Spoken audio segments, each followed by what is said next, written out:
Graça e paz a todos e a todas, em nome do Senhor Jesus. Hoje, dia 12 de outubro, celebramos o Dia das Crianças, e precisamos refletir sobre a palavra de Deus para deixarmos, como Paulo fala, pensarmos como criança. Lá na sua primeira carta aos Coríntios, no capítulo 13, versículo 11, ele diz: quando eu era menino, falava como menino, pensava como menino, raciocinava como menino. Mas, quando me tornei homem, deixei de ir atrás das coisas de menino.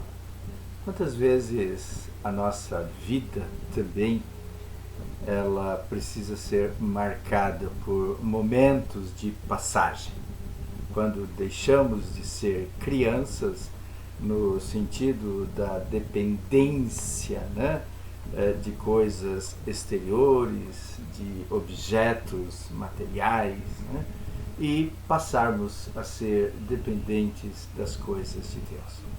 Mas essa passagem não é uma passagem fácil, não é uma passagem simples.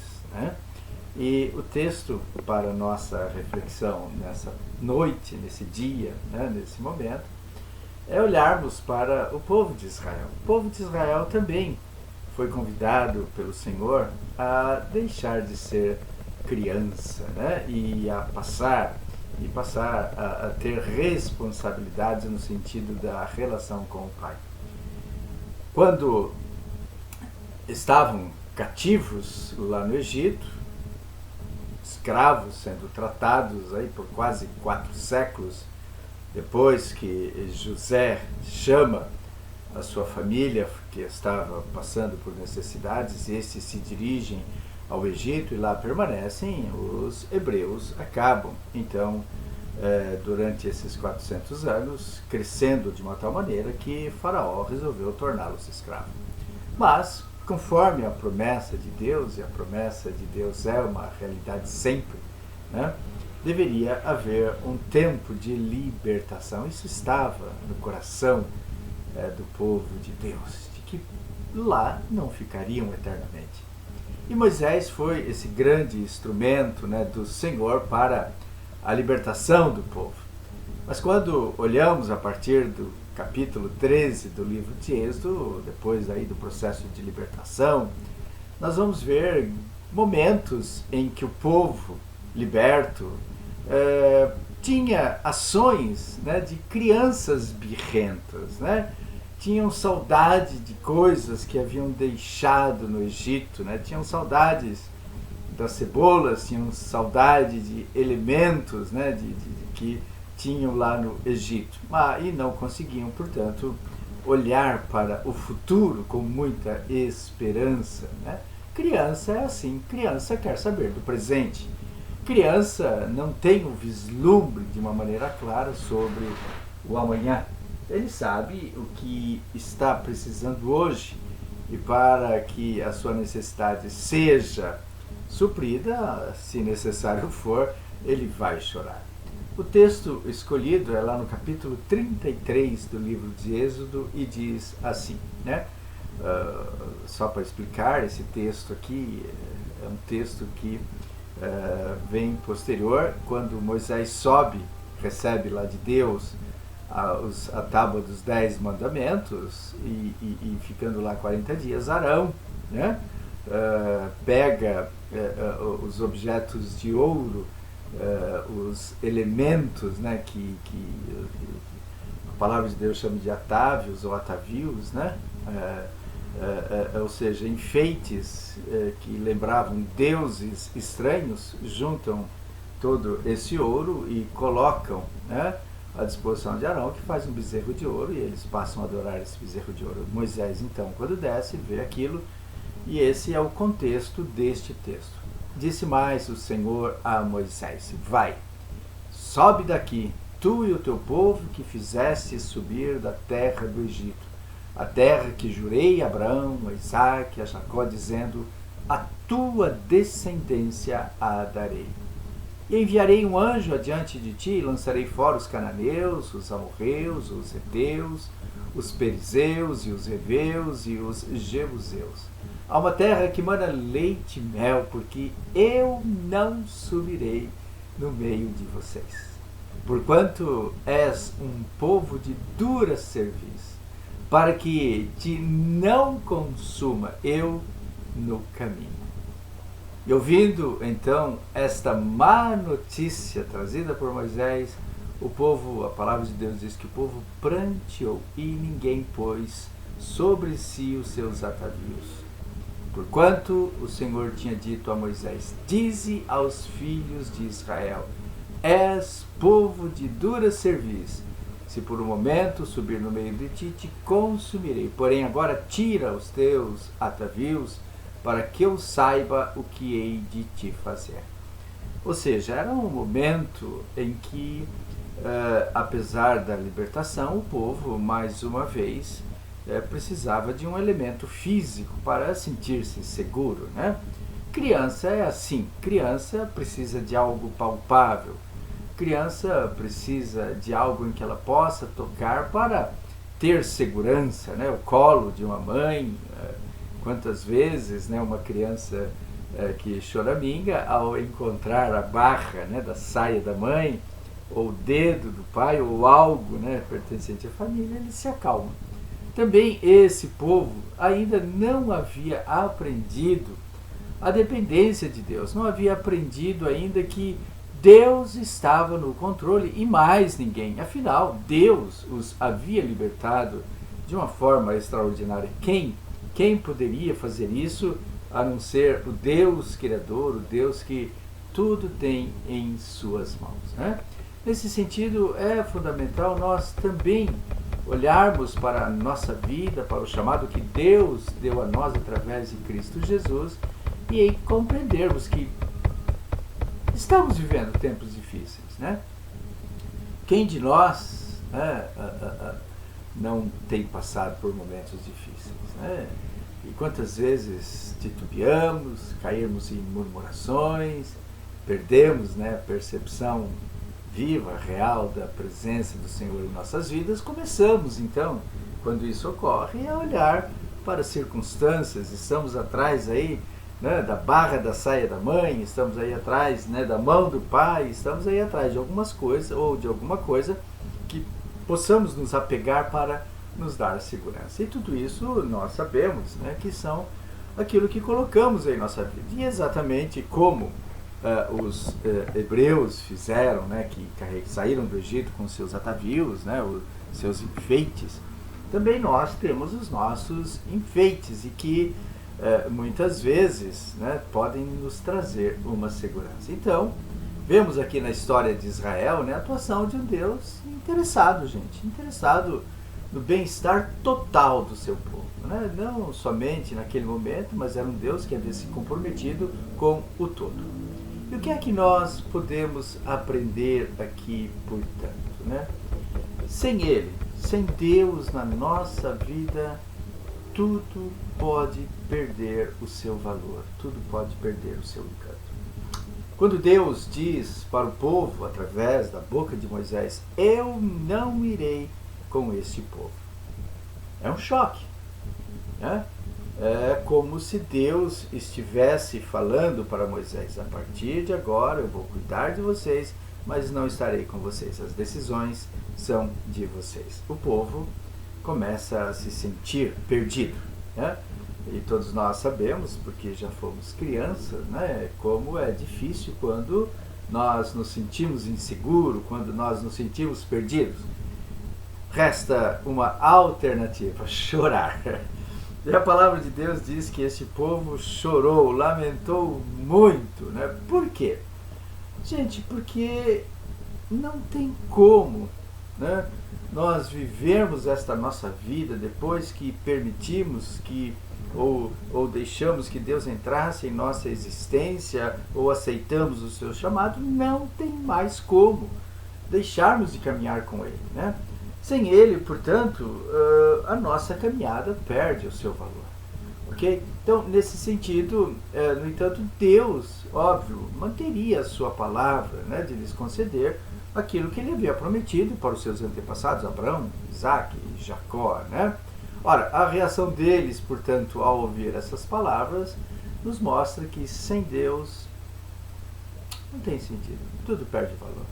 Quando o povo, portanto, ouviu essas palavras terríveis, começou a chorar. E o choro aqui é de lamento, né? É de angústia, porque eles percebem que aquilo que iriam ganhar, né, não compensaria o que poderiam perder. Ou seja, a terra prometida sem Deus não valeria absolutamente nada. A caminhada no deserto sem a presença de Deus, ainda que com os cuidados, também não seria mais uma caminhada agradável. Afinal, a única coisa que distinguia ou que fazia com que aquele povo se sentisse diferente dos outros era a presença de Deus. E agora Deus vem e diz assim que não iria mais com aquele povo. Portanto, seriam iguais, né, a qualquer outro povo. Então, nesse sentido, é importante que nós compreendermos, queridos, que não dá mais, né, para nós pensarmos ou imaginarmos, né, uma presença sem Deus. Imaginemos nós, né, um reino humano sem a presença do rei. Não é verdadeiramente um reino, né? Ora, imaginemos então, né, um paraíso sem a presença de Deus. Imaginemos nós os céus, né, sem a presença de Deus. Não será um lugar agradável, né? Ora, a palavra do Senhor nos diz que esse pranto, é claro, tocou o coração de Deus, né? E Deus passa a exigir então que aquele povo realmente abandonasse todos os seus atavios, né? Lá em 33, versículo 4. Ouvindo o povo essas más notícias, pôs-se a prantear, nenhum deles vestia os seus atavios, né? Ou seja, quando nós nos convertemos, quando nós conhecemos Deus, trazemos conosco muitos conceitos, né? Muitos padrões, muitos pensamentos filosóficos, etc. E tal. Ora, eles podem, em algum momento, na nossa relação humana, ser importantes, né? Mas, na relação com Deus, eles não têm o mínimo valor, né? E quantas vezes nós não queremos abrir mão, né, desses elementos na nossa existência porque achamos que são importantes. E esse foi um pedido de Deus, né, para aquele povo. E a partir daquele momento, então, o povo entende que nada daquilo que possuíam, a segurança, né, a liberdade, sem Deus não tinha valor. E como nós também, né? Nada, né, daquilo que nós possuímos, se não tiver a presença de Deus, tudo será em vão, né? Paulo, então, nos diz algo extremamente importante, né?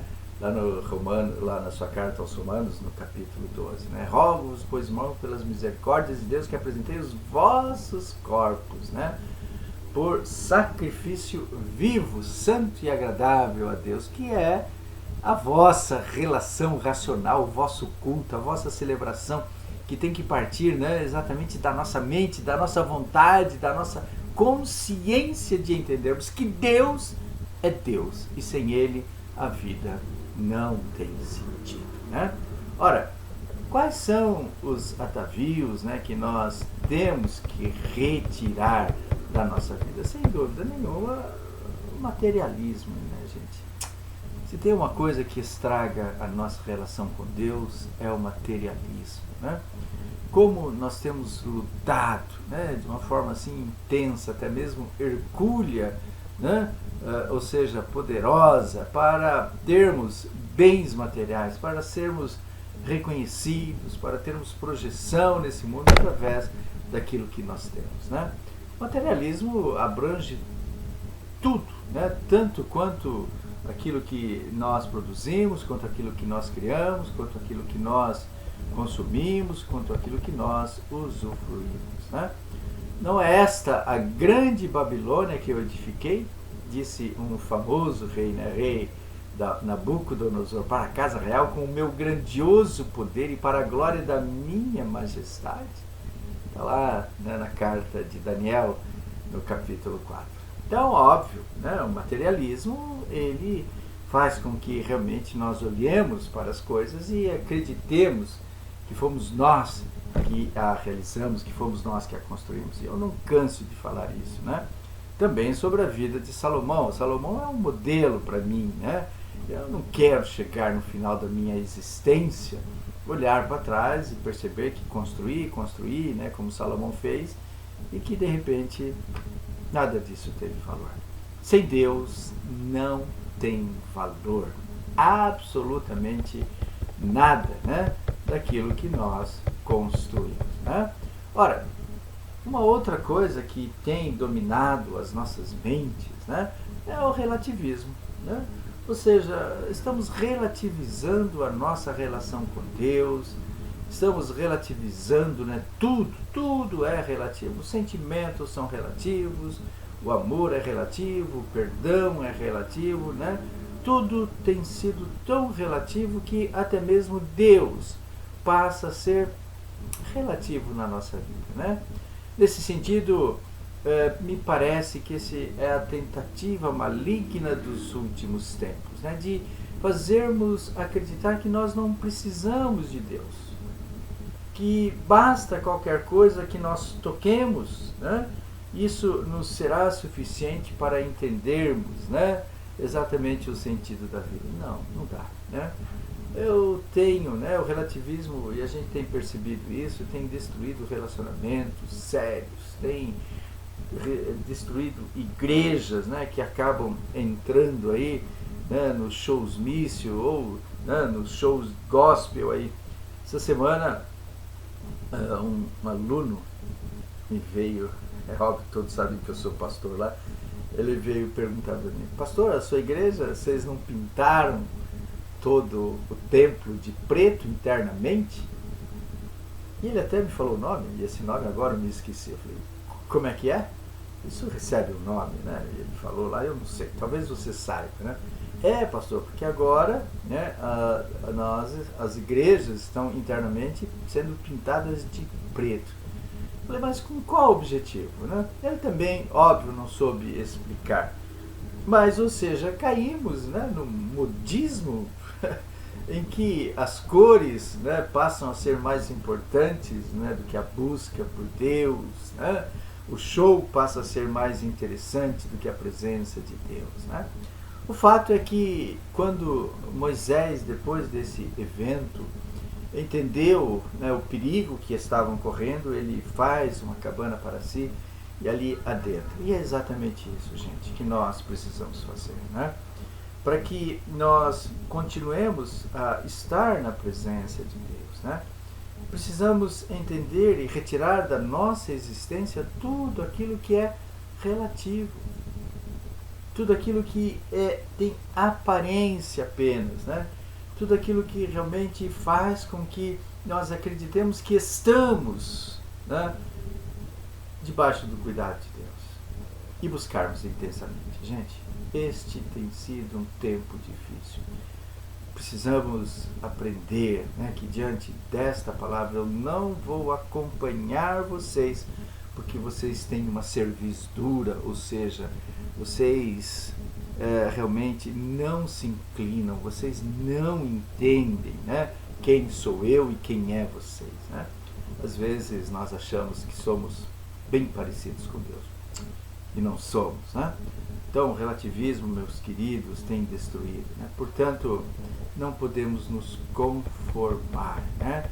Esse mundo globalizado, esse sentimento que vem de que tudo está tão igual, esse individualismo, né? Às vezes esse corre-corre que nós fazemos, tudo isso tem nos roubado da presença de Deus. E às vezes, então, né, não entendemos quando Deus vem dizer para a humanidade: eu não vou caminhar mais com vocês.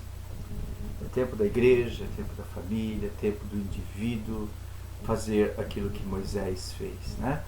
Moisés costumava tomar a tenda e armá-la para si, fora, bem longe do arraial, ele chamava a tenda da congregação, né? Então, nesse sentido, Moisés afastou-se, né, daquele povo para buscar a presença de Deus. E o Senhor, a palavra de Deus nos diz que ele falava com Deus face a face, como qualquer fala ao seu amigo, né? Ou seja, voltemos para Deus cada vez mais. Falemos com Deus como um grande amigo, aquele que tem cuidado de nós. Precisamos ter nossos momentos de intimidade com Deus. Certamente Ele quer falar conosco. Que a palavra do Senhor ao nosso coração possa fazer com que entendamos: sem Deus não vale a pena. Você tem caminhado com Deus? Ou você tem tentado caminhar sem Deus? Qual é, né, o peso que você tem sentido com a presença e sem a presença de Deus? Eu te estimulo a buscar a presença de Deus, porque sem Ele todas as coisas passam apenas a ser supérfluas, chatas. Em nome de Jesus, que a palavra te abençoe, que o Espírito do Senhor seja sobre a tua vida hoje, agora e sempre. Amém. Amém.